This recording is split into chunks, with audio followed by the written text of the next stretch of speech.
मैं doctor S K. Pandey कृषि पाठशाला में दीमक की कहानी नामक पाठ लेकर आप लोगों के समक्ष उपस्थित हूँ। कृपया आप हमारे चैनल को सब्सक्राइब करते रहें, शेयर करते रहें, बेल आइकन को भी दबाएं और कमेंट दें, लाइक करें। धन्यवाद। मित्रों, दीमक बहुत ही नन्हा सा जीव है इस ब्रह्मांड का और देखने में बहुत ही कोमल, बहुत ही छोटा, काफ़ी संख्या में पाया जाता है। यह एक सर्वाहारी जीव है। ये लोहा आदि को छोड़कर लकड़ी, कापी, किताब, गद्दा, तकिया, रजाई जितना होता है ये सब कुछ खाता है।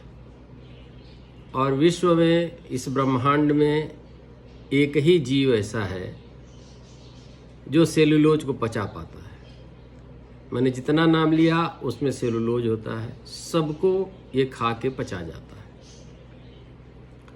और हमारी सृष्टि से पहले ही ईश्वर ने इसको भेजा था कि वातावरण की सफाई के लिए, यह सफाई कर्मचारी के रूप में स्कैवेंजर ग्रुप ऑफ इंसेक्ट और एनिमल के अंतर्गत ये आता है।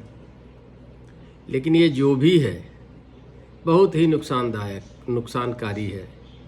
जो हमारी बड़ी बड़ी बिल्डिंगें बन रही हैं उसमें जितनी लकड़ियां लगी होती हैं, आप खुद ही देखते हैं कि किचन में, दरवाजे में प्रायः दीमक का प्रकोप हो जाता है।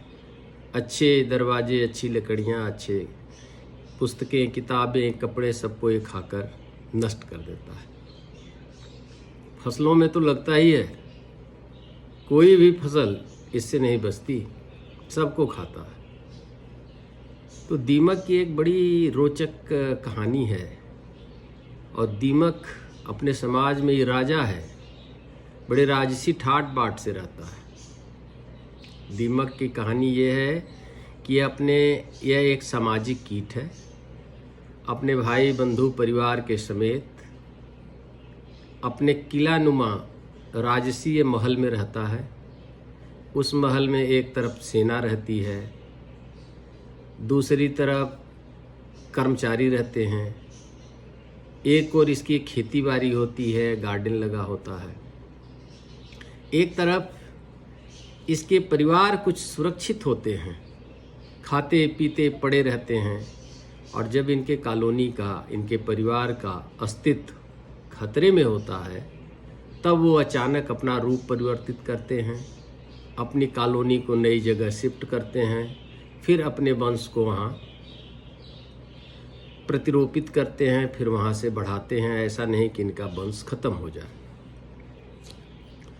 तो दीमक कि मैंने कहा कि एक राजा रानी होते हैं जो एक राजसी कक्ष में होते हैं। उनकी सेवा में उस कक्ष में कर्मचारी लगे हुए होते हैं। इनका जो महल होता है कैसा होता है? इनका महल सेलुलोज का बना हुआ होता है, वुडी मटेरियल से। और जो इनके कर्मचारी हैं, इनके पास आर्किटेक्ट भी हैं, इंजीनियर भी हैं। एक विशेष प्रकार के केमिकल जो दीमक के सलाइवा से, लार से, उनके एंजाइम से निकालकर एक बहुत बढ़िया सीमेंटिंग मटेरियल तैयार करके अपने महल को बनाते हैं। और उस महल में इनकी सेना रहती है, कर्मचारी होते हैं, नर और मादा होते हैं। ये नर और मादा कीट को हम दीमक परिवार की राजा और रानी के नाम से जानते हैं। और वो राजा और रानी एक रॉयल चैम्बर में रहते हैं। रानी को रॉयल फूड, विशेष प्रकार के खानसामा जो होते हैं, इनका एक किचन अलग होता है जो विशेष प्रकार का रॉयल फूड खिलाया जाता है। और रानी का केवल काम होता है अंडा देना प्रतिदिन। अगर रानी छोटी है तो 20,000, बड़ी है तो 50-60 हज़ार अंडा प्रतिदिन देती है। ये कहानी मैं बाद में बताऊंगा। मतलब ऐसा भोजन खाती है कि 50-60 हज़ार अंडा डेली देती है। और एक राजा जो इसके साथ रहता है वह भी इतना बढ़िया भोजन खाता है कि एक रानी के 50-60 हज़ार अंडों को निषेचित करता है, रानी के साथ मीटिंग करके। तो इतने बलवान समुदाय में ये राजा और रानी हैं कि रॉयल भोजन करके अपने समुदाय को संगठित करके रहते हैं। इनमें संगठन की शक्ति बहुत ही तगड़ी होती है। राजा रानी के इर्द गिर्द इनकी पूरी सेना हमेशा कंसंट्रेट की होती है। कोई भी इनसे बिछड़कर बाहर नहीं जा सकता, न कभी इनसे रुष्ट होकर एक कॉलोनी से दूसरे कॉलोनी में, एक पार्टी बदल कर दूसरी पार्टी में जा सकता। इनकी सेना में 2 तरह के सैनिक हैं। कुछ सैनिक हैं जो अपने विशेष मुखांग से दुश्मन से लड़ाई करते हैं। इन काटने चबाने वाले माउथ पार्ट होते हैं, बड़े स्ट्रांग माउथ अपना इनका अस्त्र होता है जिससे ये लड़ाई करते हैं। दूसरे प्रकार के सैनिक हैं जो रासायनिक युद्ध करते हैं। इनकी विशेष ग्रंथियों से रसायन निकलता है, कभी फ्यूमिगेशन करते हैं, धुआं छोड़ देते हैं, कभी विशेष ऐसी गंध छोड़ते हैं जैसे कि इनके दुश्मन इनके पास नहीं आते। तो सेना भी विशेष रूप की है। कर्मचारी जो इनके हैं, इनका काम है, केवल कर्मचारियों का ही काम है काम करना। सैनिकों का काम है अपनी शरीर बनाना, सुरक्षा में लगे रहना, क्योंकि भोजन बनाने में अगर लगेंगे तो इनका जो सैनिक का दायित्व है पूरा नहीं होगा। तो सैनिक पूर्णतः अपने काम में, राजा रानी भी अपने काम में, कोई काम नहीं करता। एक विशेष जो इनकी एक पॉपुलेशन अलग खाती है, पीती है, रिजर्व रहती है, वो भी कुछ नहीं करती। विशेष प्रकार का भोजन खाती है, पीती है, पड़ी रहती है, रिजर्व रहती है कि जब कहीं संकट आया तो ये नई संरचना करेगी। काम कौन करता है? भवन कौन बनाता है? जो हमारे कर्मचारी हैं, उसी में आर्किटेक्ट हैं, इंजीनियर हैं, लेबर हैं, मिस्त्री हैं, घर बनाने वाला। और ये खेती भी करती हैं। खेती किस चीज़ की करती हैं?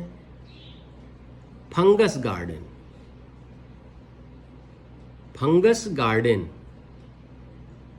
और ये फंगस गार्डन इनके पूरे किला के ऊपर फैला होता है।